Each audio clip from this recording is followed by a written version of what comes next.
Good afternoon, friends, near and far. We're here to just take a few moments at 12 o'clock Central Time to check in with ourselves, with one another, in our common need for prayer. Want to just begin today's time together with a contemplation drawn from the lyrics of a beautiful song, Healer of Our Every Ill. Excuse me. Again, it's called Healer of Our Every Ill by Marty Hagen, I believe. Let's just ground ourselves with these lyrics. And if you're touched by them, I encourage you to Google that and listen to that if you're unfamiliar or if it might be a timely reminder of this song. Healer of our every ill, light of each tomorrow. Give us peace beyond our fear and hope beyond our sorrow. You who know our fears and sadness, grace us with your peace and gladness. Spirit of all comfort, fill our hearts. Again, this refrain repeated. Healer of our every ill, light of each tomorrow. Give us peace beyond our fear and hope beyond our sorrow. In the pain and joy beholding how your grace is still unfolding.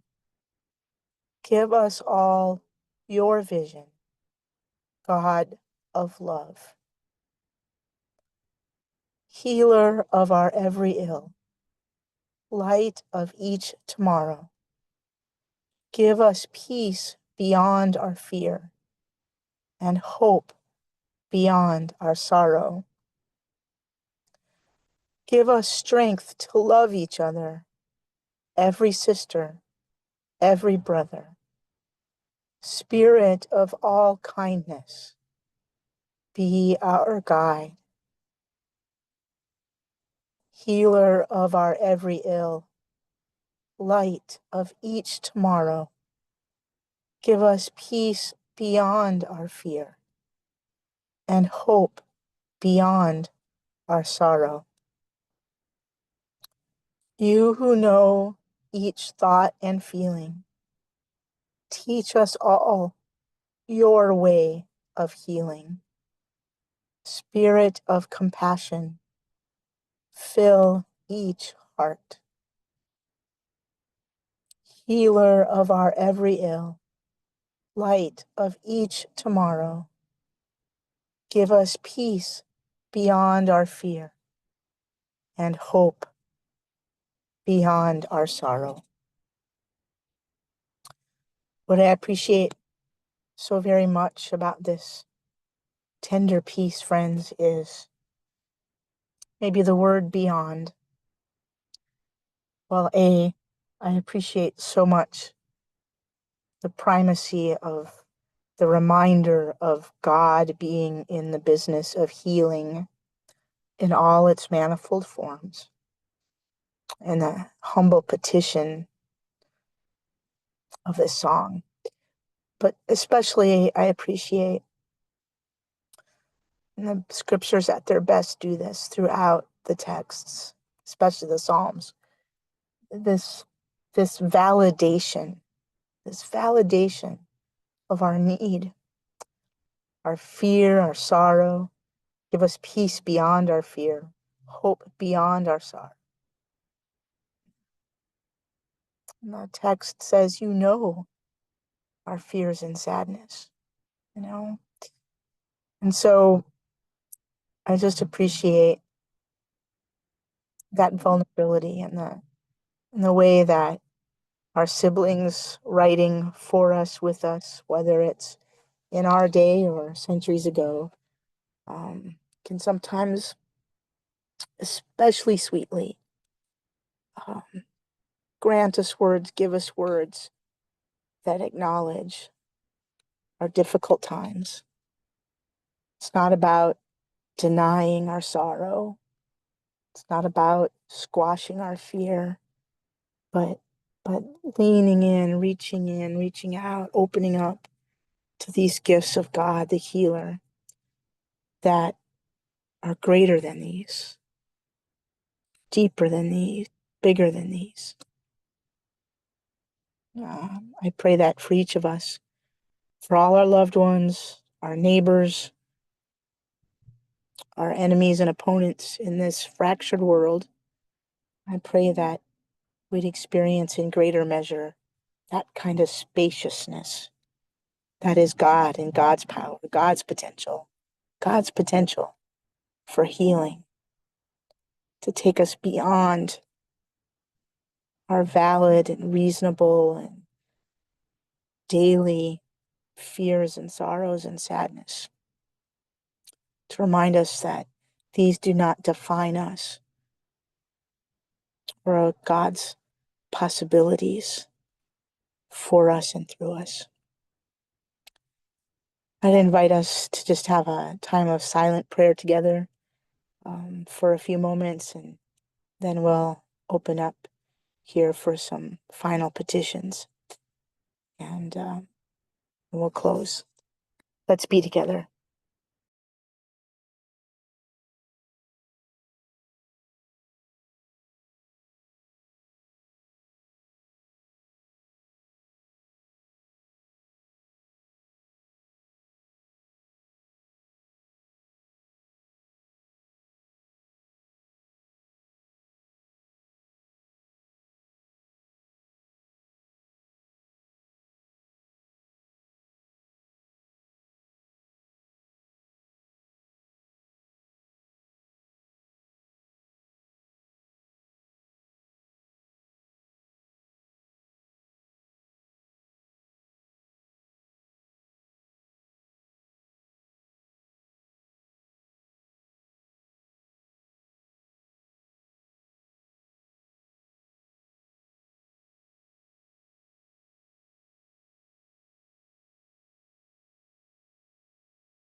May the silence itself be a part of the balm we need today.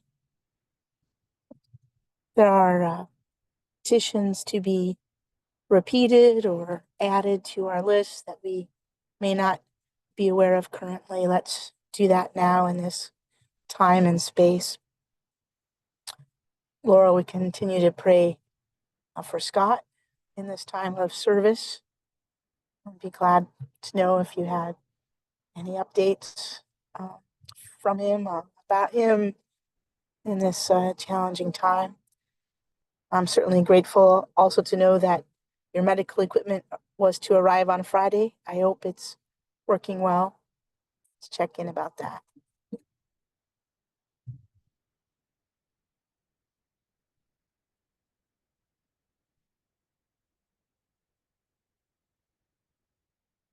I am certainly aware with each day that approaches the election that the heat, the passion, the media frenzy is so intense. So it's my desire.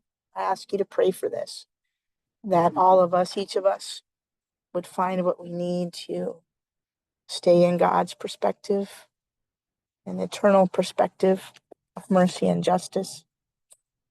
And also that specifically I and other leaders would know the right words, the right silence, the right rhythm of those, to just create an atmosphere of, I want to say civility, an atmosphere of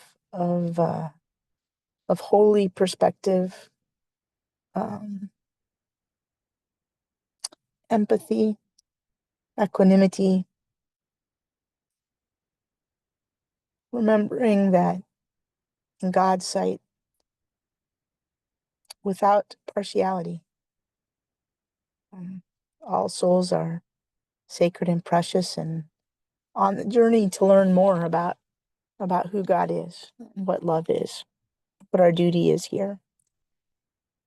So I personally have a real desire to just embody that peacemaking presence. That's deeper than any particular policy position I have or any particular assessment of the challenging character.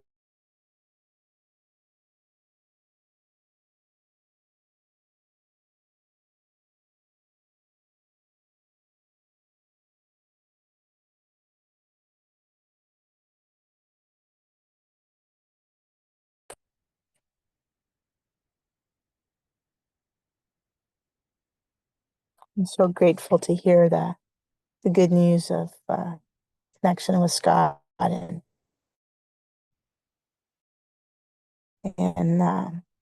the equipment. Yay, answer to prayer. Answer to prayer. Well, on this beautiful but definitely feeling like fall day, I would really warmly encourage you to listen to this hymn tune again, friends, here in the early afternoon or later when you pick this up. And thank you for the positive feedback, folks. Gotten from a few folks who are listening to this when we're choosing to record it. Please listen again to this song, Healer of Our Every Ill, by Marty Haugen, Haugen. You'll find a variety of versions online. Some of them have a beautiful flute, I think. Take it in for yourself, your loved ones, and our nation this day. Let's close. May the grace and peace of Jesus Christ, who is the face of God, the heart of God, and whose spirit is the breath within us. May this grace and peace be all that you need this day. I claim that it is. I trust that it is. Take it in and trust it. Amen and amen.